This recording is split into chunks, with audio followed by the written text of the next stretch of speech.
Welcome to Book Fairies First Look. I'm your host, Micki Bare. Today I'm joined by Maggie Rudd, author of picture books, Sometimes It's Hard to Be Nice, and I'll Hold Your Hand. On the 4th of July is the second picture book in a list of 3 illustrated by award-winning illustrator Elisa Chavari and published by Farrar, Straus and Giroux, an imprint of Macmillan. Her debut middle grade novel, How to Stay Invisible, has received 3 starred reviews. Maggie is from Haw River, North Carolina, where she lives with her 2 boys. When she isn't writing, she teaches high school English, eats tacos, or gets muddy with her kids outside. Welcome, Maggie. Hi, thank you. So before we start chatting about your books, let me give our viewers a little information about On the 4th of July and How to Stay Invisible. Happy birthday, America. The picture book on the 4th of July celebrates patriotism, community, and summertime from the dynamic duo that brought you I'll Hold Your Hand. We lift our flags high above us in pride, waving stars and stripes with red, white, and blue. It's America's birthday, and that means cookouts, parades, and fireworks. When the cookouts are over and the pool gates are closed, families will walk from their houses, parade into town, and look at the stars. Surrounded by neighbors and friends, they will watch the fireworks show in wonder as it glitters and sparkles and paints the sky in celebration of Independence Day. Shifting to middle grade in How to Stay Invisible, being alone is something Raymond is used to. 12-year-old Raymond Hurley has never had a place to call home. His freewheeling parents moved their family from town to town, and he's living in a trailer in a brand new state when one day they just up and abandon him. All alone with nothing but a duffel bag full of clothes and his reliable pup Rosie, he is forced to live in the woods behind his middle school. With a fishing pole in hand and survival guide checked out from the library, Raymond scrapes by and doesn't tell anyone his secret. This isn't the first time he's had to rely on himself. However, when winter days get colder and finding food becomes nearly impossible, Raymond makes new friends, including a curious coyote, in unexpected places. Soon he learns that his fate will depend not just on his wilderness skills, but on the people and animals he chooses to trust. 2 wonderful books for children, especially moving into the summer. Let's start with On the 4th of July. What was your inspiration for this particular picture book? Well, originally I wanted to get into the 4th of July space because there weren't that many options at the library. And this is actually my 3rd or 4th try of writing a picture book for on the 4th of July. And I think, when I was younger, 4th of July was all about just fireworks and celebration. I didn't really know why or what was going on. It was just like this wonderful day. And then in college, I had friends who really the whole neighborhood. It was just like a whole event, and that I really wanted to capture the pride and spirit of that day and just that feeling of like everyone sort of being in that same space together celebrating. Yeah, and hopefully it does that. Oh, absolutely. It just really pops, the illustrations and the colors. So you actually worked with Elisa Chavari on one other book, and you have another one coming. Can you talk about your author-illustrator relationship and how you both make that work? Yeah, well, she makes it work really. I just like wait in anticipation to see the sketches and see. I get so excited. She's so good. It's been great. I feel very lucky, so very lucky to have her illustrate 3 picture books. And it really has just been like an exciting. She is so eloquent, I guess, with with the illustrations, the colors, but also the faces and the joy, Mhm. the emotions of the day. And she's just a wonder. So I can't speak highly enough. Yeah, and it's like reality, but in a dreamy kind of way. I mean, she really captured that Yes. spirit of what you were writing. Yeah, it's just Yes. beautiful. So what do you hope little ones will most enjoy or get from on the 4th of July? I hope that the book brings a sense of excitement and that pride that, I felt as a child, and that I was really hoping to capture. So I hope that it does that. And I hope that it gets them excited for the day and asking questions about the day, to just sort of encapsulate that feeling. So we're going to shift a little bit. We're going to move to How to Stay Invisible. What inspired you to write Raymond's story? Well, Raymond is living, no fault of his own. He's living behind the school where he is attending, and it actually came from a walk. I was taking a walk outside the school where I taught, and there was this huge tree that had turned over, and it was ripped up by the roots, and there was this huge hole in the middle, and I didn't know if it had been there for a while or what, but and I had the thought like, oh my gosh, somebody could live in there, like it was huge.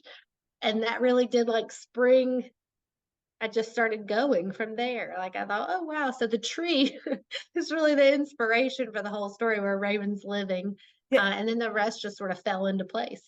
Wow. Yeah, it's just amazing how like those little things can spark a whole story really, because you start to wonder, right? And then that just keeps Absolutely. going. So now the genre of the book goes back and forth between typical middle school experience and that survival story. How did you blend the two? Well, I think every middle school experience, no matter what, has like an element of survival anyway, right? Because it's middle Yes. school. So Yes. so that, I taught middle school for a long time. I feel like I sort of had that down, but it was really like uh asking how for Raymond, he's not only trying to survive middle school, but he's like really trying to just survive. He's living in the woods, he has all of these other issues. Hungry, it's cold, and the middle school sort of turns into refuge. Like that's where he knows he's going to get his meals. That's where. So it is like about surviving the social aspect of middle school, but also it turns into the refuge for him from the woods. And then the survival part definitely took more research for me, than the middle school did. And then the walk back and forth, in the morning and the afternoons, just sort of added that bridge between the two worlds that Raymond is really living in. And that's interesting because I teach middle school, so there is a lot of that bridge between school and whatever those students are dealing with at home, and so yeah, that's just a really relatable way to do Yes. it, and a beautiful story to tell that way. So this was your debut novel. What was the most difficult or surprising part of the publishing process, especially in contrast to doing the picture books? Well, editing was much more intense than the picture books for sure. And I will say, I think that there is more of a collaborative piece between the editor, who's Janina O'Malley, the editor for my picture books from FSG, is also the editor for How to Stay Invisible. So that's been really cool to work with her in both sets. But uh, I think, trying to blend the two visions together for me, uh, I had trouble with at first, understanding the notes, trying to pull the feedback, and that's just like I'll totally, next time I'll do better. The edits the first time when she, sent the manuscript back with notes, or she's so good. She has like all that, she knows exactly what to do. And then I sent it back really confident, and she was like, no, that's not what I meant. So I was like, oh, okay, so I'd go back and do it again. So that was difficult, for not really difficult for me, but just like, oh wow, like it's taking the book that I had one vision, I had it, this one way, and then adding somebody else in with another vision and sort of making it what it is. It's so much. I mean, it's great. It was great. The experience, the process was so great. But I definitely did not hit the mark. I think on the first one I had to redo. It was great. So that was cool. Honestly, does anybody really hit it right at that beginning? I mean, you have a I don't something know. It's my solid because first they want to one. publish I was it, like, but oh, yeah, so. no, I think and that's a cool process, the developmental part where they're seeing things that you don't necessarily or didn't see it from that perspective, which is really cool to then iron all of that out. So do you have any advice for aspiring writers? Uh, if I if I was going to give any advice, I think the first piece would be to just continue to send the manuscripts, and don't be afraid of the no's. And then sort of, I guess, following up from the last question, don't be afraid of the critique, because the end goal is you want to have the best possible manuscript, the best possible piece to put out into the world. And so all those critiques, those edits, just make it better, and just keep on trying. I took my middle schoolers a few years ago. It's been 5 or 6 years now, to the library, and the librarian there was talking about Kwame Alexander's crossover, and she said that Kwame Alexander had sent his manuscript, had I guess had 20 or so no's, 20 or so people had turned down the manuscript for crossover, and I just was like Yeah. floored by that. Like, who would? Oh my gosh! Like, I can't even. And and that day I went back to my classroom and I thought, I'm gonna send my manuscripts out, um I'll do one letter a week for each, for through the agencies, send them out. And I did that.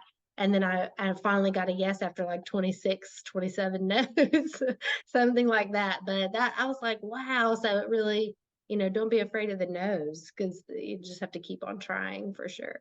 Yeah, that's excellent advice. I think that's how you get published. You don't ever give up. You never give up. That's right. Keep pushing it out there. So, look, how can readers, librarians, parents, teachers, others stay in contact and up to date with you? Where are you most active on social media, that kind of thing? I'm not great at social media, I'll be honest, but I am on Instagram. It's at Maggie Rudd, and I have a website. It's maggierudd.com, and I try to stay up to date for teachers. If I have, there's some teaching materials on there too. If they need them, I'll try to keep those up to date too. But Instagram's probably the best way. And I'll do my best. I'll try to do my best. We all do, right? Oh, so you already alluded to a little bit of this. What new projects do you have in the works? Yay. So Elisa is illustrating our next picture book, which is The Days After Christmas. And it's sort of about like not the letdown right after Christmas, but like like, wow, what am I supposed to do now? It's all over. And so I'm really excited about that. That'll be coming out next year. And then I have another coming out on the last day of school, about that final push on the last day of school. So I'm excited about those two, and hopefully more. We'll see. Oh, that sounds wonderful. Well, it's a great team going on there between you and Elisa, for sure. I mean, these books are just beautiful. The writing and the pictures. Thank you so much for joining us today, Maggie, and congratulations again on the release of two amazing summer reads for kids. I think it's a great way to start the summer. Yay, thank you so much for having me. I appreciate it.